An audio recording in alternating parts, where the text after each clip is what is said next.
نموند و رفت تو روزای سخت، منو تنهام گذاشت با خیال تخت. چند روزه که حال من بده، به قلب عاشقم خوشی نیومده.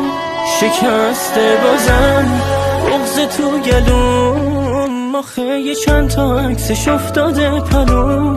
رفتونی که میگفت دوستم داره، همون که میگفت تنهام نمیذاره، تنهام نمیذاره، تنهام نمیذاره. یه گوشه از اتاق میشینم و همش یه خاطره میاد تو ذهنم ازش. اون روز آخرا میاد به خاطرم که داد زدم نرو، بمون به خاطرم، بمون به خاطرم. با این که رفت، با این که تنهام گذاشت تو سختی ها، دلم میخواد دوباره بهش بگم که برگرد بیا، برگرد بیا.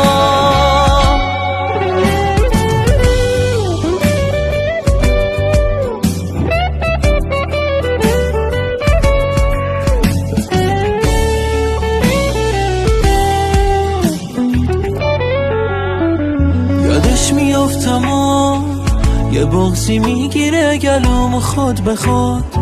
از یه جا به بعد میخواستم ای فراموشش کنم نشد. همه به هم میگن اون دیگه رفته، دل زده شده ازت.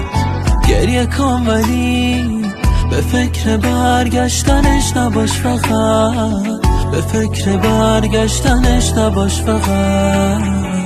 یه گوشه از اتاق میشینم و همش یه خاطره میاد تو ذهنم ازش. اون روز آخرا میاد به خاطرم که داد زدم نرو، بمون به خاطرم، بمون به خاطرم. با این که رفت، با این که تنهام گذاشت تو سختی ها، دلم میخواد دوباره بهش بگم که برگرد بیا، برگرد بیا.